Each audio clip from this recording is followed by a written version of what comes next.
Isang mainit na pagbati, saan man po kayo sa mundo. Samahan niyo po akong muli sa isang panibagong kwentong mag-iiwan ng marka sa ating mga puso. Sabi nila, ang tahanan daw ay kung nasaan ang puso mo. Pero paano kung ang mismong tahanan na pinapangarap mo ay may itinatagong kadiliman? At ang pag-ibig na inaakala mong kaligtasan ay isa palang bitag? Ang alat ng hangin mula sa dagat ang unang sumalubong kay Luningning pagbaba niya ng sasakyan. Napapikit siya at dinama ang bawat haplos nito sa kanyang pisngi. Ito na iyon, ang katuparan ng isang pangarap na matagal niyang iningatan sa kanyang puso. Sa kanyang harapan, matatag na nakatayo ang bahay na bato sa dalampasigan. Maganda ito, walang duda. Ang mga pader na gawa sa makakapal na bato ay tila kayang labanan ang anumang bagyo. Ang malalaking bintana ay nakaharap sa dagat na para bang nais saluhin ang lahat ng sinag ng araw. Pero sa kabila ng ganda, may kakaibang lamig na bumabalot dito. Isang lamig na hindi galing sa hampas ng alon. Welcome home, mahal ko. Isang ngiti ang sumilay sa mga labi ni Luningning nang marinig ang malambing na boses ni Sylvan. Niyakap siya nito mula sa likuran, ang mga braso nito ay mahigpit na pumulupot sa kanyang baywang. Sa amoy pa lang ng pabango ni Sylvan, sa init ng katawan nito, nawawala ang lahat ng kanyang pangamba. Ang ganda, Sylvan. Sobrang ganda. Bulong niya, isinandal ang ulo sa dibdib nito. This is our home now, Ning. Ang simula ng pamilya natin.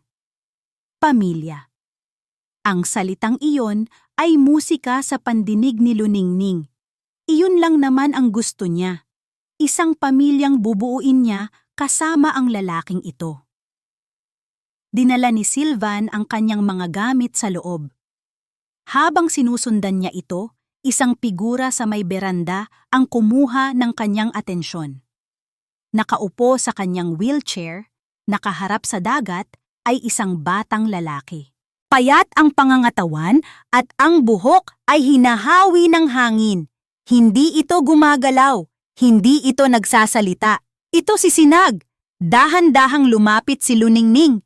Bilang isang guro, sanay siya sa mga bata. Pero may kakaiba kay Sinag.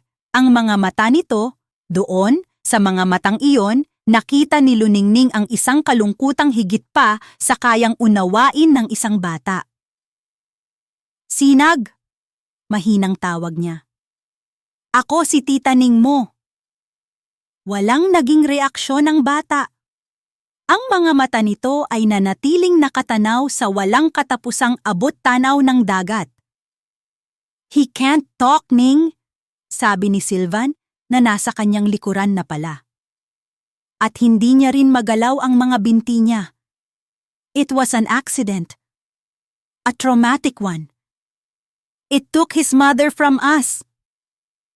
Naramdaman ni Luningning ang kirot sa puso para sa bata. Hinawakan niya ang balikat ni Sinag. Don't worry, Sinag. Aalagaan kita.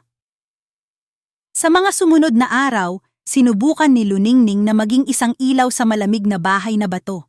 Inayos niya ang mga gamit, nagluto ng masasarap na pagkain, at higit sa lahat, ibinuhos ang kanyang atensyon kay Sinag.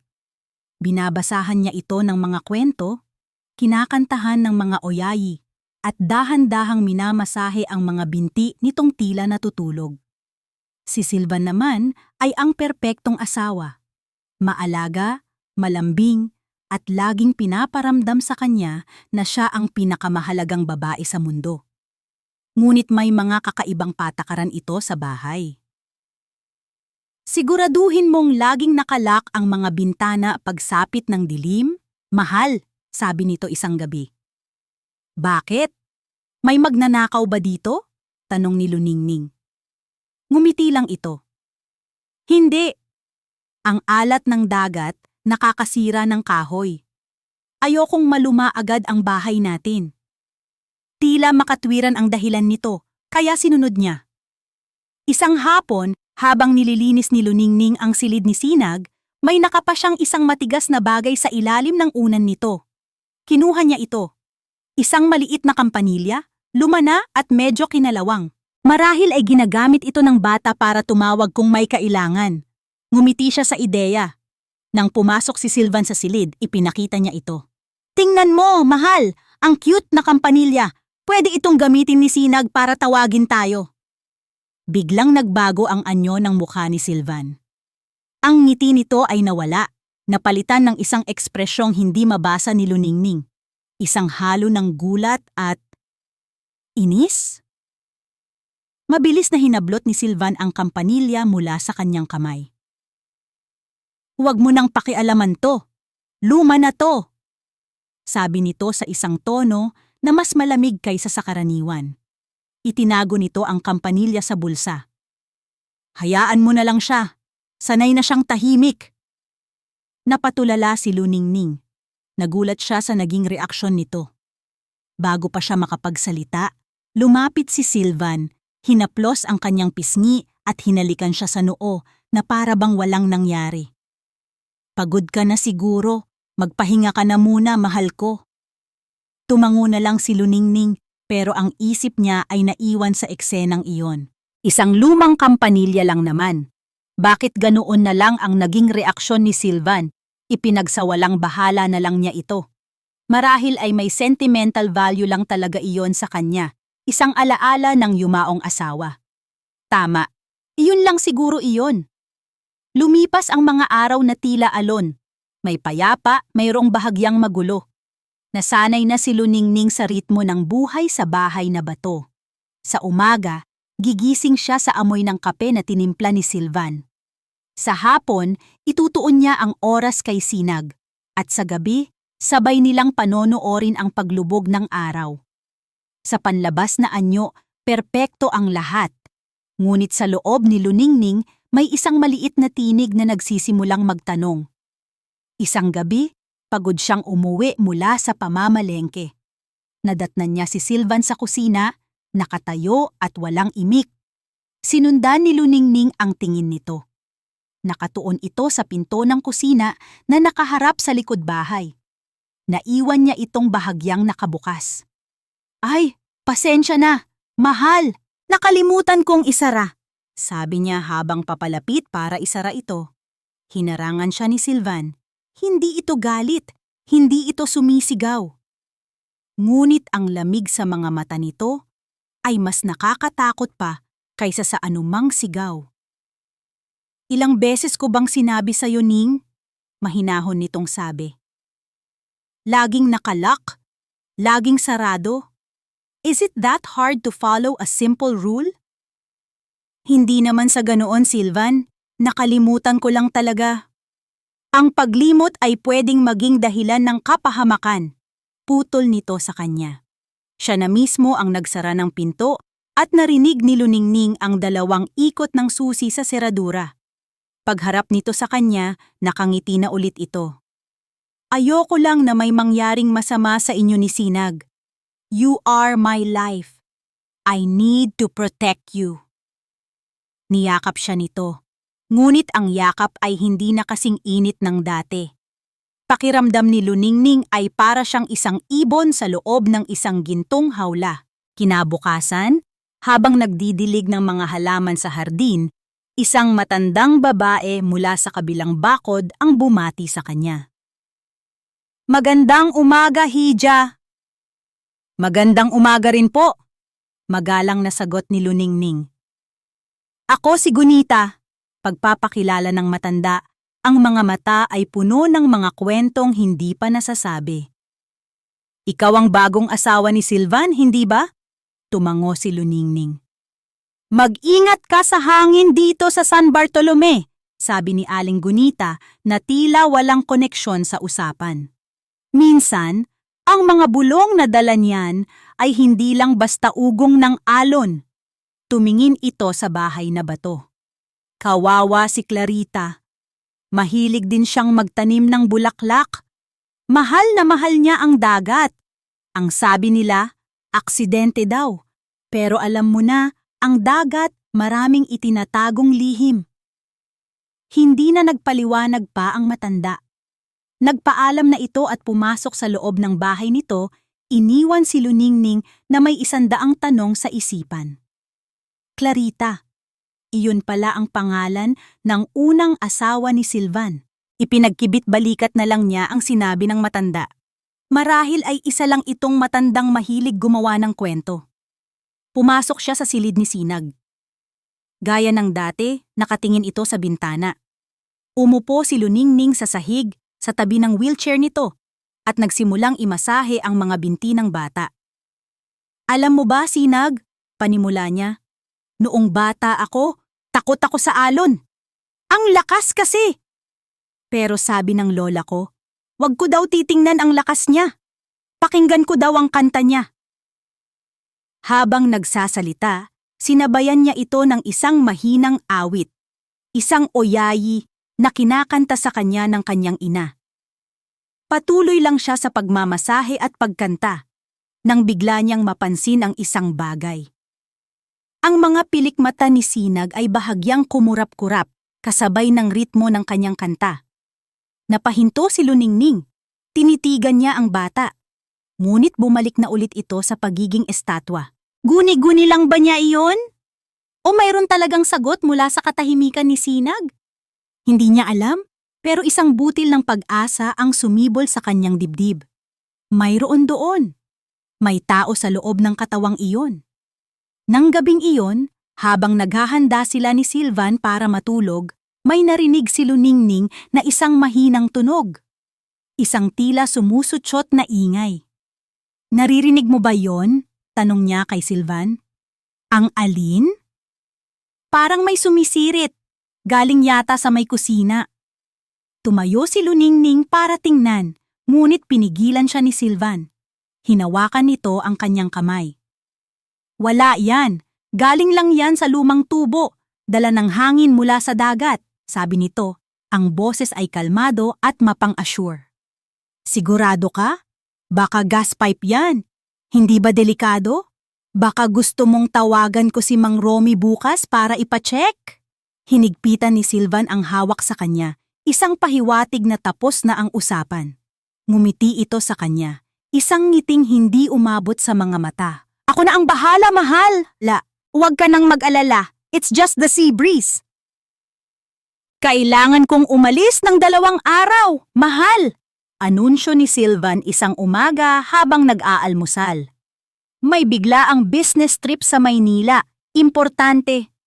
Sa halip na malungkot, isang hindi maipaliwanag na gaan ang naramdaman ni Luningning. 2 araw. 2 araw na walang mga matang mapanuri, walang mga patakarang nakakasakal.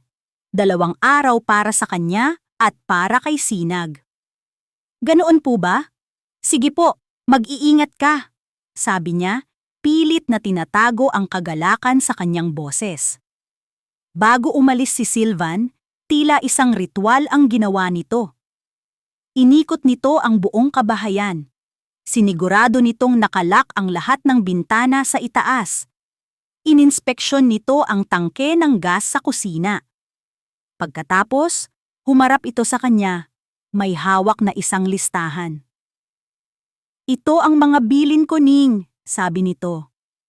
Huwag na huwag kang magpapapasok ng kahit sino, kahit pa si Aling Gunita. Huwag mong bubuksan ang mga bintana, kahit mainit. At higit sa lahat, huwag mong susubukang ayusin ang kahit anong sira. Tawagan mo agad ako. Maliwanag? Para siyang isang bata na pinagsasabihan ng magulang. Tumango na lang si Luningning. Niyakap siya nito ng mahigpit. Isang yakap na tila nagsasabing pag-aari kita.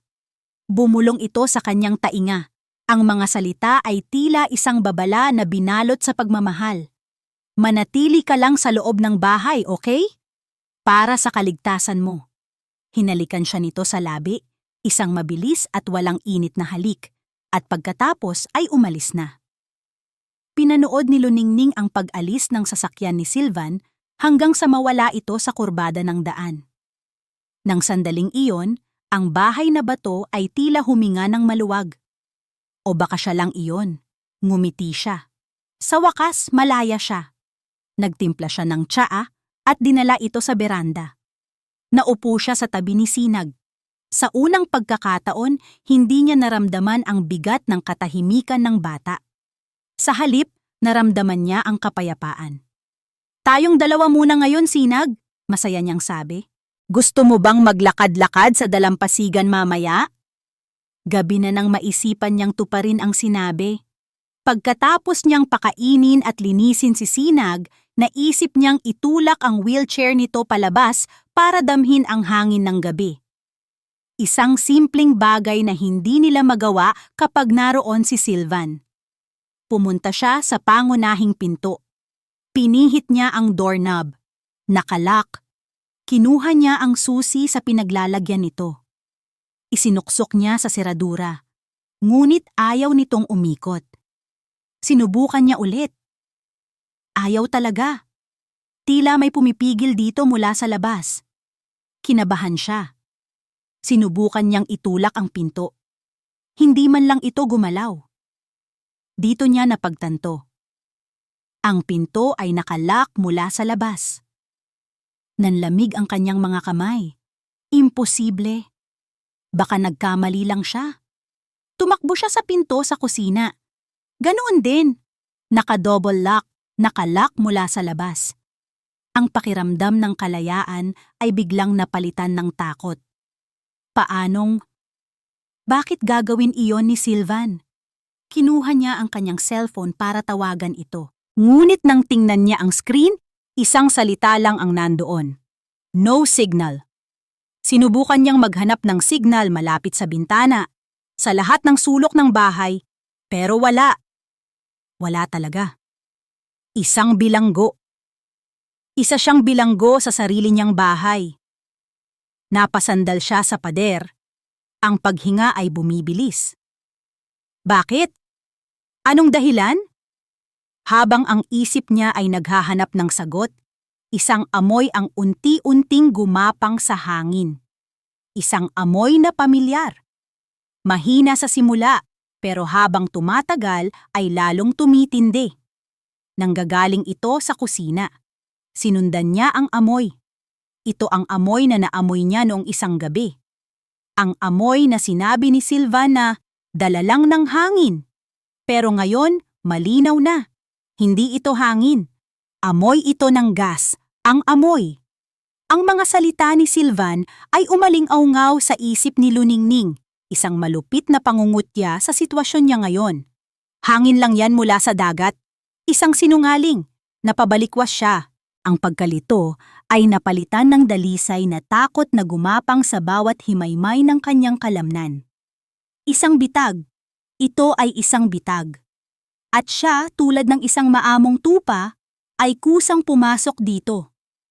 Tumakbo siya pabalik sa kusina. Mas matindi na ang amoy, nakakasulasok at mapanganib.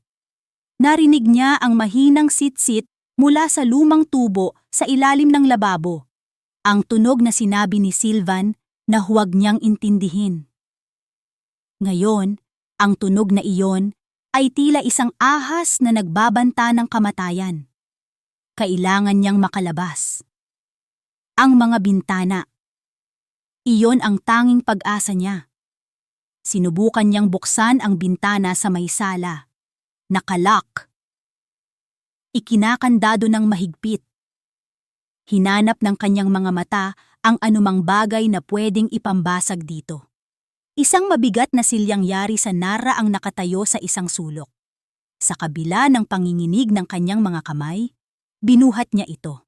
Mabigat. Ngunit ang adrenaline na dumadaloy sa kanyang ugat ay nagbigay sa kanya ng hindi inaasahang lakas.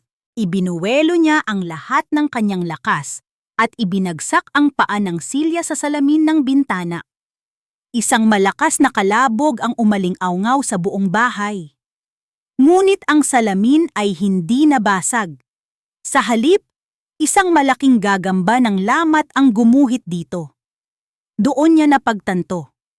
Ang mga salamin ay pinalagyan ng anuman para hindi basta-basta mabasag. Ang bahay na ito ay hindi tahanan.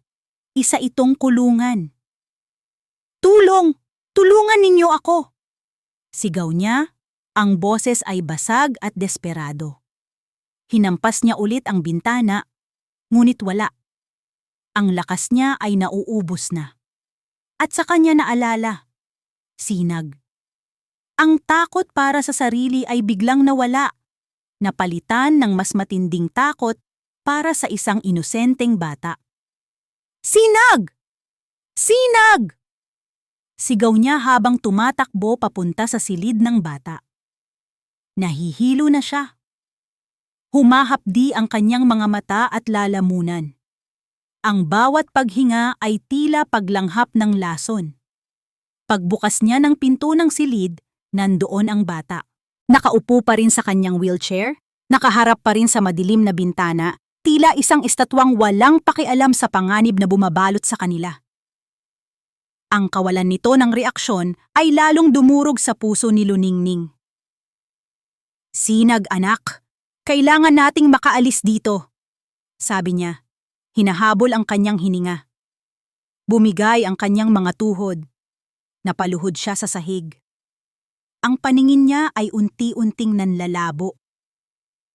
Ang mga imahe ng kanyang pangarap, isang masayang pamilya, mga anak na tumatakbo sa dalampasigan, ay naglalaho na parang abo. Ang pangarap, ang pamilya, ang pag-ibig, lahat kasinungalingan. Ito na ba ang katapusan? Dito na ba matatapos ang kanyang ningning? Napahiga siya sa sahig.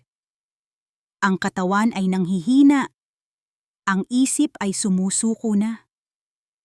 Ang amoy ng gas ang huling bagay na kanyang naamoy. At pagkatapos, kadiliman. Ngunit sa gitna ng kadiliman, sa pagitan ng pagkawala ng malay at kamatayan, may narinig siya. Hindi ito ang sitsit ng gas. Hindi ito ang ugong ng hangin. Isang kalansing ng bakal. Mahina pero malinaw. Sa huling hibla ng kanyang lakas, idinilat niya ang kanyang mga mata. Malabo ang lahat. Ngunit sa dilim ng pasilyo, sa labas lamang ng silid ni Sinag, mayroon siyang naaninag. Isang anino. Isang anino na nakatayo. Ang anino.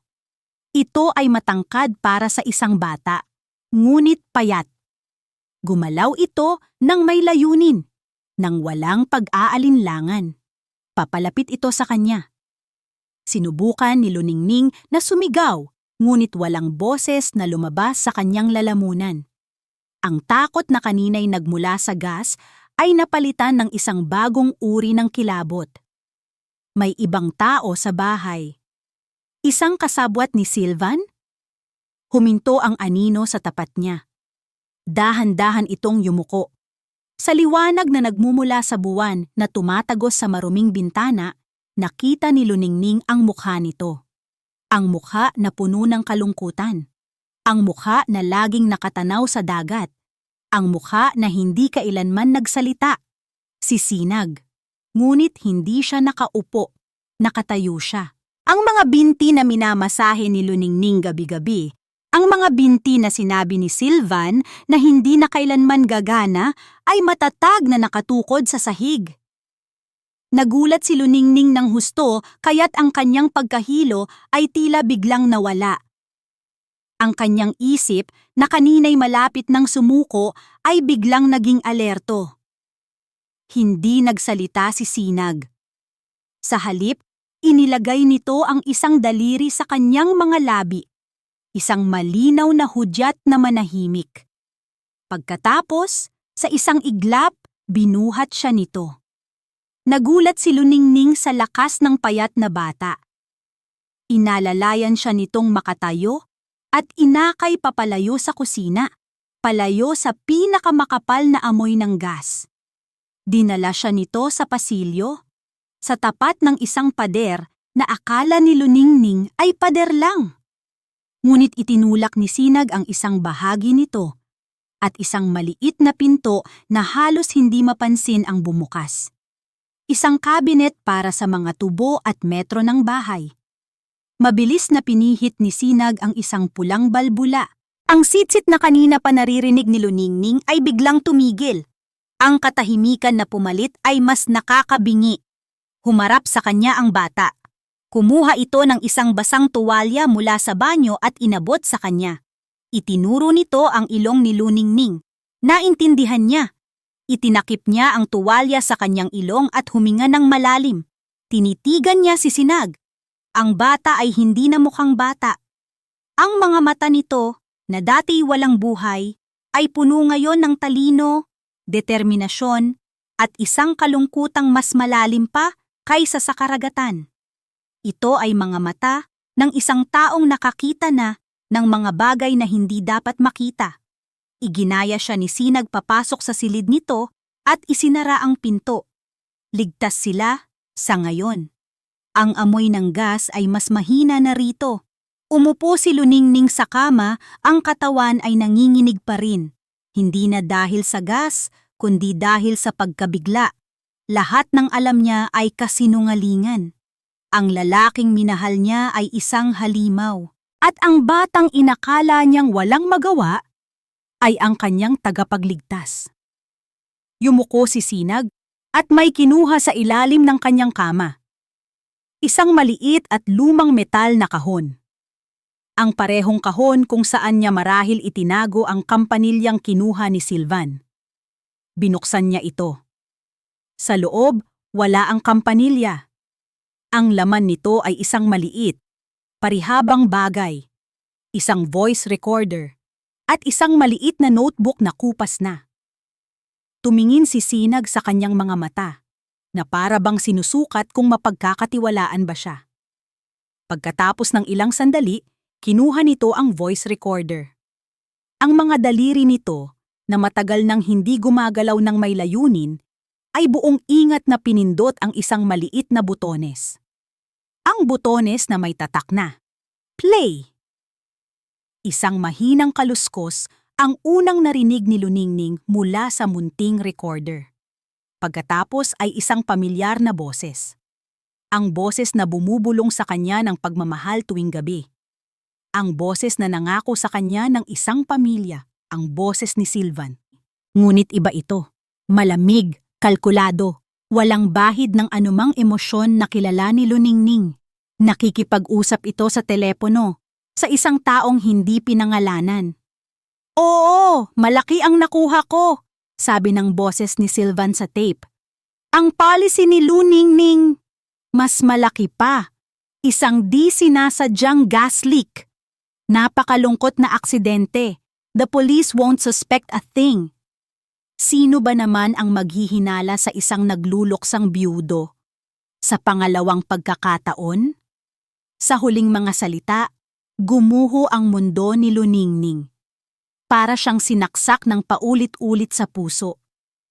Ang bawat salita ay isang patalim. Ang bawat pagitan ay isang dagok. Hindi aksidente. Planado. Lahat ay isang malaking plano. Ang pag-ibig, ang kasal, ang pangarap na pamilya. Lahat ay kasangkapan para sa isang karumal-dumal na krimen. At siya ang target. Ang hangin ay tila naubos sa silid. Napahawak siya sa kanyang dibdib, ang paghinga ay mababaw at mabilis. Tumingin siya kay Sinag. Ang bata ay nakatingin lang sa kanya. Ang mga mata ay nagtatanong, naghihintay. Hinawakan ni Sinag ang kanyang kamay at kinuha ang kupas na notebook. Ibinuklat niya ito sa isang pahina sa gitna at itinuro. Ang sulat kamay ay pambabae, maganda at pino. Binasa ito ni Luningning. October 14. Sabi niya hangin lang daw ng dagat. Pero ang naririnig ko ay bulong ng demonyo. Gabi-gabi, tinitingnan niya ang mga tubo sa kusina. Kinakandado niya ang mga bintana. Sabi niya, para daw sa kaligtasan ko. Pero ang pakiramdam ko, kinukulong niya ako. Iyon ang sulat kamay ni Clarita. Ang ina ni Sinag. Nilipat ni Sinag ang pahina. October 21. Natuklasan ko ang mga papeles. Mga insurance, hindi lang isa. Nagsinungaling siya sa akin. Nang tanungin ko siya, ngumiti lang siya. Ang ngiting iyon, hindi ko na makita ang asawa ko sa likod ng ngiting iyon. Isang halimaw ang nakikita ko. Natatakot ako para sa sarili ko at para kay Sinag. Iyon na ang huling entry. Naintindihan na ni Luningning ang lahat. Ang sinapit ni Clarita, iyon din ang planong gawin sa kanya. Si Sylvan ay hindi isang byudo. Isa siyang mamamatay tao. Isang mainit na likido ang dumaloy sa kanyang mga pisngi. Luha. Ngunit hindi ito luha ng takot. Ito ay luha ng galit. Ng pighati. Ng awa. Pero ang awa ay hindi para sa kanyang sarili. Para ito sa batang nasa harapan niya. Ang batang ito. Ang batang ito na nakasaksi sa lahat. Na narinig ang lahat. Na nabuhay sa takot sa loob ng napakaraming taon. Na napilitang magpanggap na pilay at pipi para lang mabuhay. Ang bigat na pinasan ng munting mga balikat na ito. Sa isang iglap, nawala ang lahat ng kanyang panghihina. Isinubsob niya ang kanyang mukha sa buhok ng bata, ang mga hikbi niya ay walang tunog. Hindi ito isang yakap ng isang babaeng nangangailangan ng tulong. Ito ay yakap ng isang ina, isang leona na nagpoprotekta sa kanyang supling.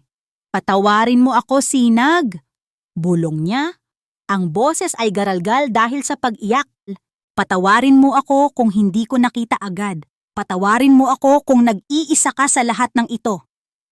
Hindi gumanti ng yakap si Sinag, ngunit naramdaman ni Luningning ang bahagyang pag-relax ng katawan nito sa kanyang mga bisig. Isang pahiwatig ng tiwala, isang pagsuko sa bigat na matagal na nitong dinadala. Nang humiwalay siya sa pagkakayakap, pinunasan niya ang kanyang mga luha. Ang kalungkutan ay nagbigay daan sa isang matibay na determinasyon. Hindi na siya ang Luningning na dumating sa bahay na ito na puno ng pangarap.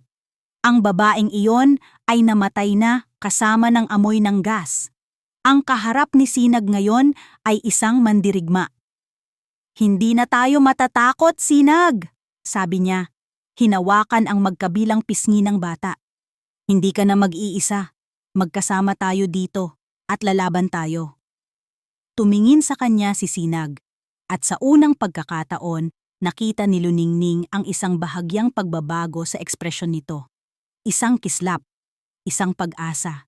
Pagkatapos, dahan-dahan, itinaas ng bata ang kamay nito. Ginamit nito ang hintuturo para ituro ang kalendaryong nakasabit sa pader. Isang petsa ang biluga ng pulang panulat. Ang petsa ng bukas. Ang araw ng kanyang pagbabalik. Naintindihan ni Luningning. Hindi iyon isang paalala, isa iyong deadline, isang babala. Mayroon lamang silang isang gabi at isang umaga para makatakas o gumawa ng paraan. Ang unang pumasok sa isip niya ay ang pagtakas. Buksan ang mga bintana, humanap ng paraan para makalabas, at tumakbo palayo sa impyernong ito. Ngunit habang tinitingnan niya ang determinasyon sa mga mata ni Sinag, naintindihan niya, ang pagtakas ay hindi sapat. Hahabulin sila ni Sylvan. Gagamitin nito ang kanyang impluwensya. Gagawa ito ng kwento. Sasabihin nitong si Luningning ay wala sa katinuan na kinuha niya ang kanyang anak na may kapansanan. At sino ang paniniwalaan ng mga tao? Isang bagong salta? O isang iginagalang na byudo? Hindi. Hindi sila tatakas. Haharapin nila siya. Kailangan nilang gumawa ng isang patibong. Kailangan nating tumawag ng pulis. Bulong ni Luningning. Mas para sa sarili niya kaysa kay Sinag. Pero paano? Walang signal. Tumingin sa kanya si Sinag. Sunod-sunod ang naging kilos nito. Malinaw at may kahulugan. Itinuro nito ang kanyang mga mata.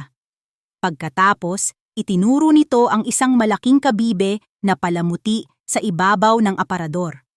At sa huli, Gumawa ito ng isang kilos na parang nagpapaikot ng isang rolyo ng pelikula. Isang kamera. Naunawaan agad ni Luningning. Mayroong isang nakatagong kamera. Mabilis na umakyat si Sinag sa isang upuan, kinuha ang kabibe, at inabot ito kay Luningning. Sa ilalim nito, isang napakaliit na butas, mas maliit pa sa ulo ng karayom, ang nakatago. Sa loob, isang maliit na lente ang kumikislap. Ngayon, kailangan nilang ibalik ang lahat sa dati. Ang plano ay nabubuo sa isip ni Luningning. Desperado ngunit malinaw. Kailangan nilang painin si Sylvan. Kailangan nilang makuha ang kanyang pag-amin sa kamera. "Tulungan mo ako, Sinag," sabi niya. "Kailangan nating linisin ang lahat." Nagsimula ang isang tahimik at mabilis na operasyon. Binuksan nila ang lahat ng bintana na kaya nilang buksan, hinahayaan ang sariwang hangin mula sa dagat na itaboy ang natitirang amoy ng gas. Maingat na ibinalik ni Luningning ang mabigat na silya sa pwesto nito, itinatago ang bahagi ng bintana na may lamat sa likod ng kurtina. Itinago ni Sinag ang voice recorder at ang diary sa ilalim ng isang gumagalaw na tabla sa sahig ng kanyang silid. Isang lugar na malinaw na matagal na niyang pinaglalagyan ng mga sikreto. Pagkatapos, humarap sila sa pinakamahirap na bahagi. Pumunta si Luningning sa banyo at naghilamos. Tumingin siya sa salamin. Ang babaeng nakatingin sa kanya ay may mga matang namumugto, mukhang pagod at takot. Kailangan niyang itago iyon. Kailangan niyang maging ang maamo at mapagmahal na sining. Si Sinag naman ay dahan-dahang bumalik sa kanyang wheelchair. Ang bawat kilos ay tila isang pasakit. Ang pag-upo muli sa upuang iyon ay isang pagsuko ng kanyang kalayaan. Isang kusang pagbabalik sa kanyang sariling kulungan para sa kapakanan ng kanilang plano. Muli, ang kanyang mga mata ay naging blangko, nakatanaw sa malayo. Handa na ang lahat, ngunit kulang pa rin. Ang kamera ay hindi sapat. Kailangan pa rin nila ng tulong mula sa labas. Ang cellphone. "Ang signal, Sinag?" Desperadong tanong ni Luningning. "May alam ka bang lugar dito sa bahay kung saan kahit isang bar lang?" Tumango ang bata.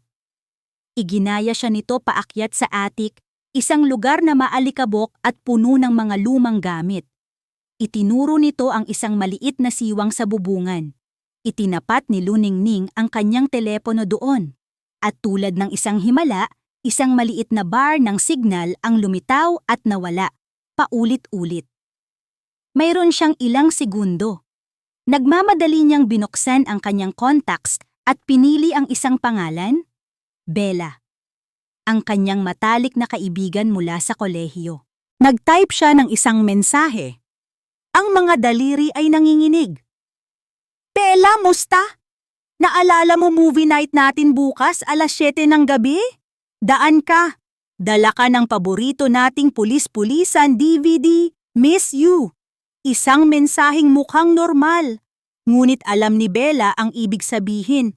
Ang pulis-pulisan, ang kanilang code word para sa emergency. At ang 7:00 ng gabi bukas ay ang hudyat. Message sent. Nakahinga siya ng maluwag. May pag-asa. Kailangan na lang nilang maghintay at magtiis hanggang bukas ng gabi. Ngunit ang tadhana ay may ibang plano. Habang sila ay pababa mula sa attic, isang tunog mula sa labas ang nagpatigil sa kanilang paghinga. Ang tunog ng mga gulong sa graba ng driveway. Isang sinag ng liwanag mula sa headlight ng isang sasakyan ang biglang pumasok sa bintana ng sala na para bang isang searchlight na naghahanap sa kanila. Nanlaki ang mga mata ni Luningning sa takot. Tumingin siya kay Sinag. Imposible. Masyadong maaga. Pero ang tunog ng makina na huminto at ang pagbukas ng pinto ng sasakyan ay hindi mapagkakaila. Bumalik na siya. Bumalik na si Sylvan. Isang araw ng mas maaga sa inaasahan. Ang tunog ng susi sa seradura. Isang simpleng tunog, ngunit para kay Luningning, Ito ang pinakanakakatakot na ingay sa buong mundo. Para itong isang hatol. Ang pagpihit ng kandado ay tila pagbilang sa mga huling sandali ng kanilang kalayaan. Mabilis siyang tumingin kay Sinag. Ang bata ay nasa kanyang wheelchair na, ang ulo ay nakayuko, ang mga kamay ay nakapatong sa kumot na tumatakip sa kanyang mga binti. Perpekto. Isang perpektong pagganap. Ngunit sa ilalim ng kumot na iyon, alam ni Luningning na mahigpit na hawak ng bata ang isang maliit na remote control para sa nakatagong kamera.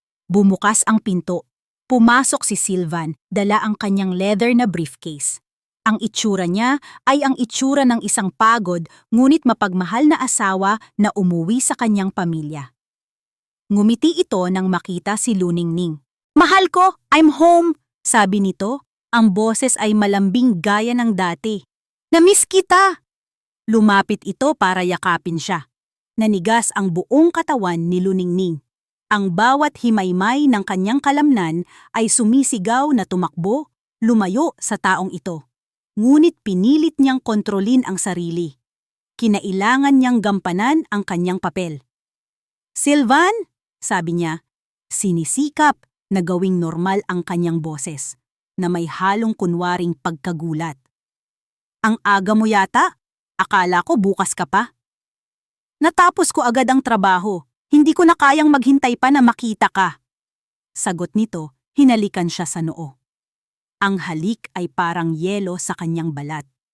Pumasok si Sylvan sa sala at inilapag ang kanyang briefcase. Umikot ang kanyang tingin sa paligid, tila isang hari na sinusuri ang kanyang kaharian. Huminto ang mga mata nito sa bintana na may lamat, na bahagyang natatakpan ng kurtina. "Anong nangyari dyan?" tanong nito. Ang tono ay biglang naging seryoso. Kinabahan si Luningning. "Ah, yan ba? Nabitawan ko yung florera kanina? Pasensya na!" Isang palusot na naisip niya kanina lang. Tumingin sa kanya si Sylvan nang matagal. Ang mga mata nito ay tila sinusuri ang bawat galaw niya, hinahanap ang anumang senyales ng pagsisinungaling. Pagkatapos ng tila walang katapusang segundo, tumango ito. "Okay lang, mapapalitan natin yan." Ngumiti ulit ito, ngunit ang ngiti ay hindi na umabot sa mga mata. Naglakad ito papunta sa kusina. Narinig ni Luningning ang pagbukas at pagsara ng mga kabinet. Hinawakan niya ang kanyang hininga. Alam niyang sinusuri nito ang tubo ng gas. Ilang sandali pa, bumalik ito, ang mukha ay kalmado pa rin. Amoy kandila ka," sabi ni Sylvan. Inaamoy ang hangin sa paligid ni Luningning. "Nag-brown out kanina. Nagsindi ako ng kandila," mabilis niyang sagot. Isa pang kasinungalingan. Umupo si Sylvan sa sofa, sa tapat mismo ni Sinag. Tumingin ito sa anak. Ang tingin ay hindi tingin ng isang ama. Ito ay tingin ng isang may-ari sa isang bagay na walang silbi. "Kumusta ang alaga ko?" sabi nito sa isang mapang-uyam na tono. Hindi man lang nito hinintay ang sagot na alam niyang hindi darating. Bumaling itong muli kay Luningning. Ang ngiti nito ay lumawak, nagpapakita ng isang kislap na ngayon lang nakita ni Luningning. Isang kislap ng kasamaan. "Alam mo, mahal, habang nasa biyahe ako, may naisip ako," sabi nito. Inaabot ang isang sobre mula sa kanyang briefcase. "Mayroon akong sorpresa para sa'yo." Inabot nito ang sobre kay Luningning. Nanginginig ang mga kamay niya habang binubuksan ito. Sa loob, mga opisyal na dokumento. Sa itaas, nabasa niya ang mga salitang nakasulat sa malalaking letra. Life Insurance Policy. Ang pangalan niya ang nakalagay bilang insured. At ang benepisyaryo ay si Sylvan Sarmiento. Ang halaga ay mas malaki pa kaysa sa inaasahan niya. "Pinirmahan ko na ang lahat. Pirma mo na lang ang kulang," sabi ni Sylvan. Ang boses ay malambot pa rin, ngunit mayroon ng diin ng utos. "Isang munting regalo. para masigurado ang kinabukasan mo. Natin! Tumingin si Luningning mula sa papeles papunta sa mukha ni Sylvan. Ang maskara ay unti-unti nang natatanggal. Ang demonyo sa likod nito ay nagsisimula ng magpakita. Ito na, ang sandali ng katotohanan. Ngumiti si Sylvan, isang ngiting nakakakilabot. Bakit hindi ka pa pumirma, mahal ko? Ang bigat ng bolpen na inabot ni Sylvan kay Luningning ay parang bigat ng isang baril. Ang papel sa kanyang harapan ay hindi isang kontrata. Isa itong death warrant. Anong hinihintay mo? Tanong ulit ni Sylvan. Ang pagtitimpi sa boses ay unti-unti nang nawawala. Itinaas ni Luningning ang kanyang tingin mula sa papeles. Tumingin siya diretso sa mga mata ni Sylvan at sa unang pagkakataon, hindi na niya itinago ang apoy na nag-aalab sa loob niya. Hindi ako pipirma, sabi niya. Ang boses ay mahina ngunit matatag. Nawala ang ngiti sa mukha ni Sylvan. Napalitan ito ng pagtataka na agad nasundan ng inis. Anong sabi mo? Ang sabi ko, ulit ni Luningning tumatayo. Hindi ako pipirma sa sarili kong katapusan. Tumawa si Sylvan, isang tawang walang kagalakan. Ano bang pinagsasasabi mo, Ning? Masyado ka na yatang napapagod. Pagod na nga ako, Sylvan. Sagot niya, ang bawat salita ay may diin. Pagod na akong magpanggap. Pagod na akong maniwala sa mga kasinungalingan mo. Sa mismong sandaling iyon, isang malakas na katok ang narinig mula sa pinto. 3 sunod-sunod. Malakas at may awtoridad. Napalingon si Sylvan sa pinto, ang muka ay nagpapakita ng pagkalito. Sino yan? Hindi ba't sinabi kong huwag kang magpapapasok ng kahit sino? Hindi ko sila pinapasok, sagot ni Luningning. Sila ang kusang pumarito. Bago pa man makagalaw si Sylvan, bumukas ang pinto. Pumasok ang 2 unipormadong pulis, kasunod ang isang babaeng may matapang na itsura at matalas na tingin. Sylvan Sarmiento? Tanong ng babae. Ako si Inspektor Diwata. Maaari ka ba naming makausap sandali? Ang pagbabago sa mukha ni Sylvan ay mabilis. Ang gulat ay naging pagkukunwari. Ngumiti ito, ang ngiti ng isang disenteng mamamayan. Magandang gabi, Inspektor. Ano po ang maipaglilingkod ko? May problema po ba? Nakatanggap kami ng isang report, Mr. Sarmiento. Isang concern for welfare para sa asawa ninyo, sabi ni Inspector Diwata. Ang mga mata ay lumilipat mula kay Sylvan patungo kay Luningning. Ang asawa ko? Tumawa ulit si Sylvan, mas kapani-paniwala sa pagkakataong ito. Nako, baka gawa-gawa lang yan ng mga tsismosa naming kapitbahay. As you can see, Inspector, we're perfectly fine. Naghahanda lang kami para sa isang tahimik na gabi. Ganun po ba? Sabi ng Inspector, hindi natitinag. Pero ayon sa report, may amoy ng gas leak daw dito kanina. At ang inyong asawa ay hindi makalabas ng bahay. Nanigas si Sylvan. Isang malaking kalokohan. Baka dapat ay suriin ninyo ang inyong source, Inspector. Sinuri na namin! Sabi ni Luningning, humahakbang pasulong. Ako ang nagsabi. Ang lahat ng pagkukunwari ni Sylvan ay naglaho. Tumingin ito kay Luningning nang may purong pagkamuhi. Baliw ka na ba? Anong kalokohan to? Ito ba ang kalokohan, Sylvan? Tanong ni Luningning, itinuturo ang insurance policy sa mesa. O baka naman ang planong pagpatay sa akin para makuha ang pera tulad ng ginawa mo kay Clarita? Sa pagbanggit ng pangalan ni Clarita, naging mabangis ang mukha ni Sylvan. Manahimik ka! Wala kang alam! Wala nga ba? At sa hudyat na iyon, 1 kilos ang nagpatigil sa lahat. Dahan-dahan, sa gitna ng katahimikan ng sala, gumalaw si Sinag.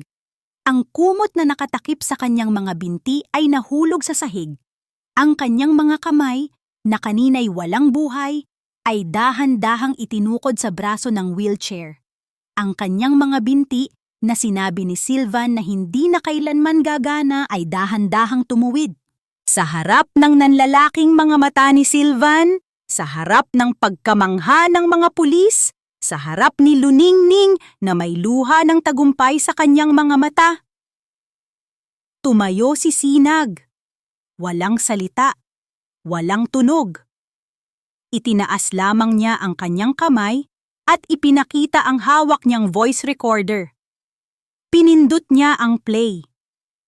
Ang malamig at kalkuladong boses ni Sylvan ay muling umalingaw-ngaw sa buong silid, pinupuno ang bawat sulok ng katotohanan ng kanyang kasamaan.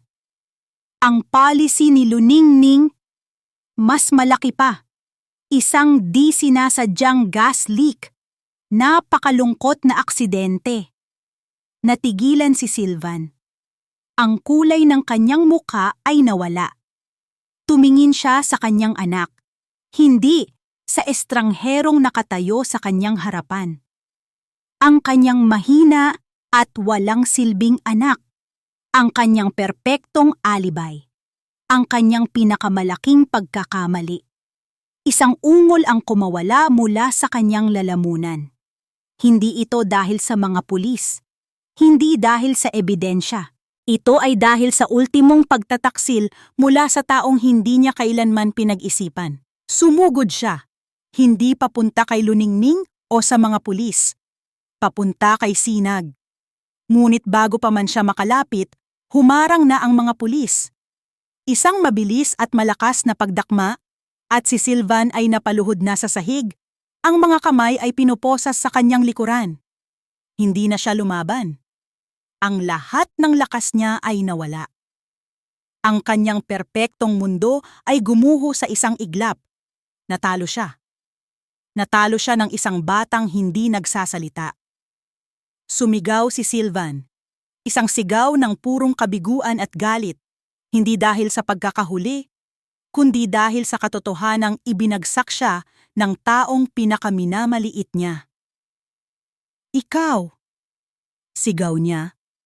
Ang mga mata ay nag-aapoy habang nakatingin kay Sinag.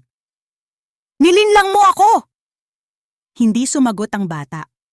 Tumingin lamang ito sa kanya at sa mga matang iyon nakita ni Sylvan ang lahat. Ang mga taon ng takot, ang mga taon ng pagmamasid, at sa wakas, ang hustisya.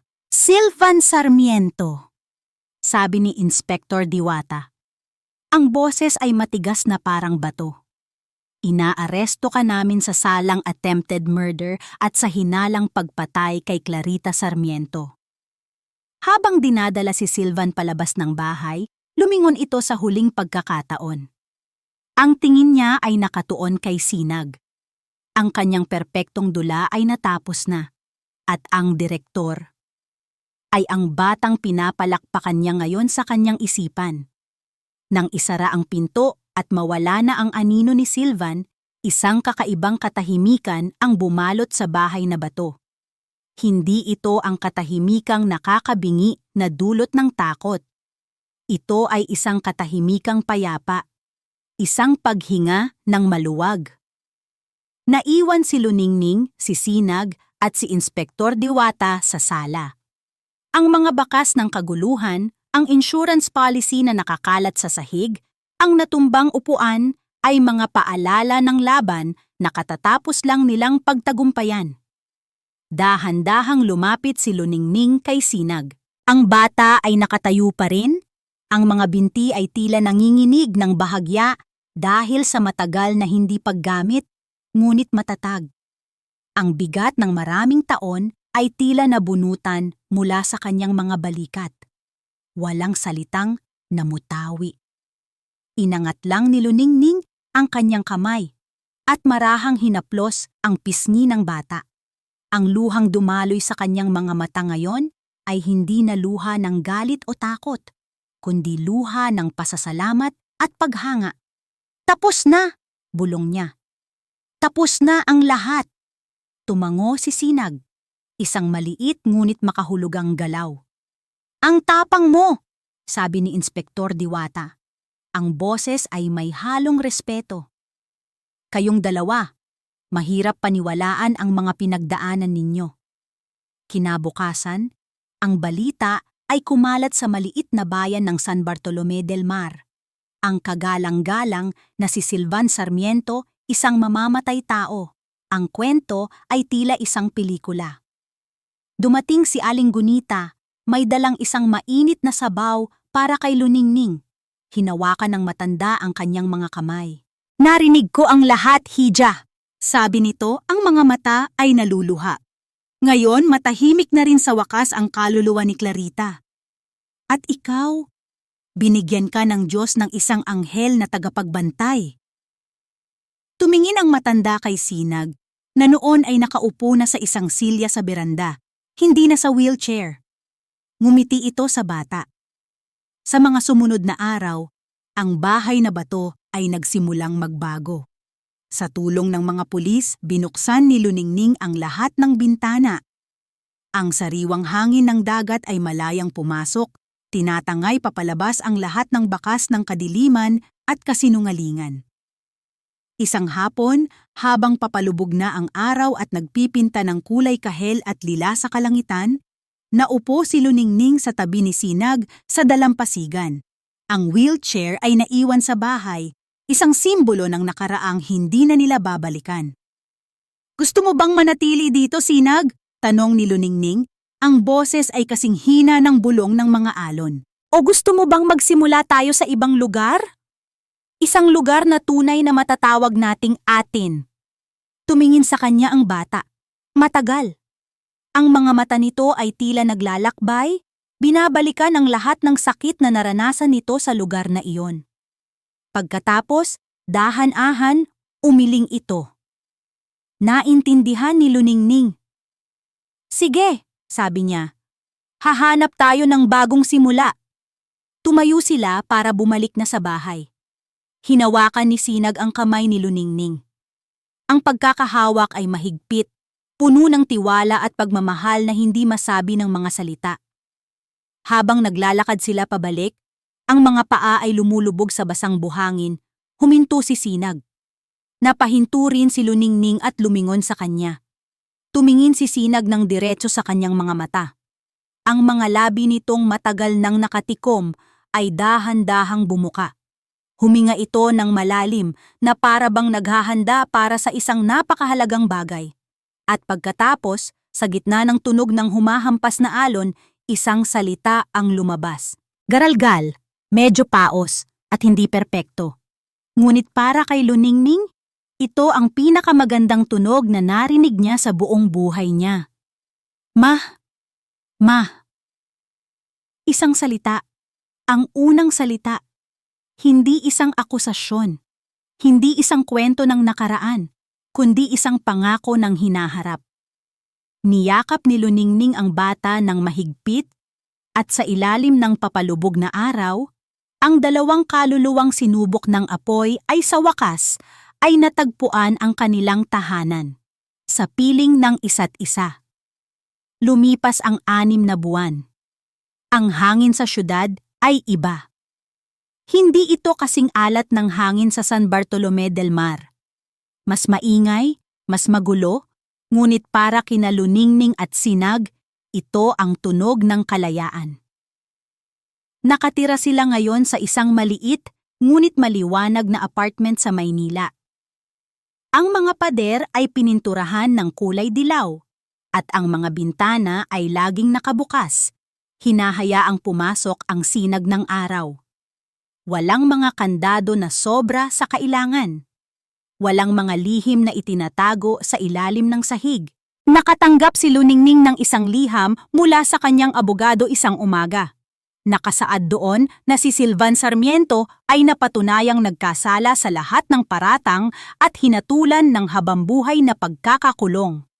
Binasa niya ang sulat ng walang emosyon, walang galit, walang saya, tanging isang tahimik na pagtanggap. Pagkatapos, itinupi niya ito at itinapon sa basurahan. Isa iyong kabanata ng kanyang buhay na tuluyan na niyang isinara. Bumalik na siya sa pagtuturo, hawak ang isang klase ng mga bibong kindergarten. Ang kanyang mga karanasan, Sa halip na sirain siya, ay nagbigay sa kanya ng mas malalim na pag-unawa at pasensya. Nakikita niya sa mata ng bawat bata ang isang mundo ng posibilidad. Isang ningning na kailanman ay hindi dapat mapatay. Si Sinag naman ay namumukadkad. Nagpapatuloy siya sa kanyang physical at speech therapy. Ang kanyang mga binti ay lumalakas sa bawat araw.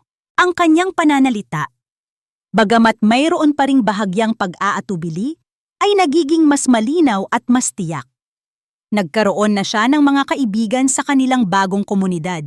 Mga batang tumanggap sa kanya hindi dahil sa kanyang nakaraan, kundi dahil sa kanyang ngiti at sa galing niyang mag-imbento ng mga kwento. Isang hapon, sinundo ni Luningning si Sinag mula sa therapy session nito. Habang naglalakad sila pauwi sa isang parke na puno ng mga naglalarong bata, hindi napigilan ni Luningning na mapangiti. "Mukhang masaya ka kanina," sabi niya. "Opo, Mama," sagot ni Sinag, ang boses ay masigla. "Pinag-usapan po namin sa therapy kung ano ang pangarap namin." "Talaga? At ano naman ang sinabi mo?" Huminto si Sinag sa paglalakad at humarap sa kanya, ang mga mata ay seryoso.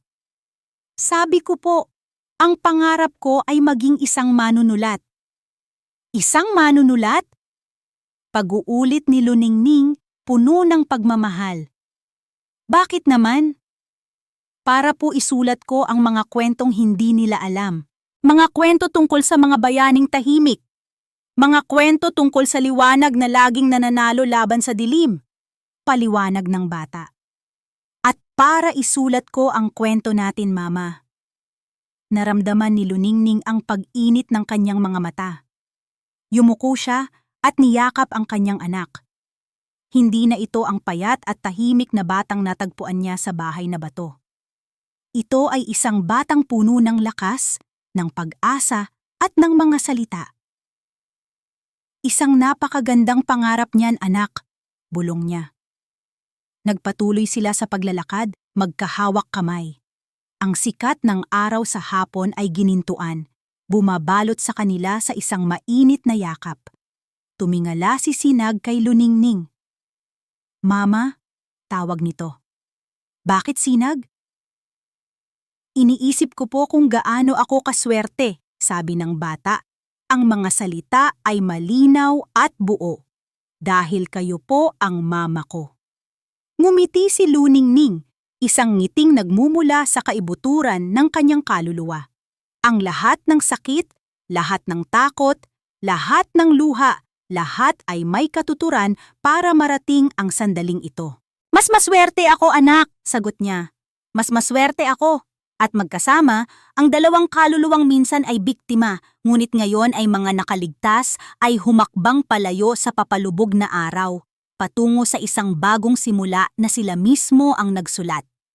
At dito po nagtatapos ang ating kwento. Isang paglalakbay na nagturo sa atin na ang tunay na lakas ay madalas na natatagpuan sa mga pinakatahimik na puso, at ang pamilya ay hindi tungkol sa dugo o pangalan, kundi sa pag-aalaga at pagprotekta sa isa't isa.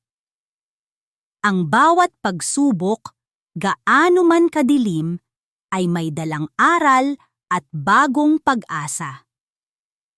Maraming salamat po sa inyong walang sawang pagsubaybay at pakikinig. Kung mayroon po kayong saloobin o aral na napulot mula sa kwento ni Luningning at Sinag, huwag po kayong mag-atubiling i-comment sa ibaba. Nais din po naming malaman kung anong uri ng mga kwento ang gusto ninyong marinig sa susunod. Hindi dito nagtatapos ang ating paglalakbay. Marami pa pong kwentong kasing ganda at mas puno ng aral dito sa aming channel. Kung nagustuhan nyo ang kwentong ito, i-like, i-share sa pamilya at mga kaibigan, at mag-subscribe na rin para lagi kayong updated sa mga susunod pa naming kwento. I-click nyo ang notification bell para kayo ang unang makarinig kapag may bago kaming upload.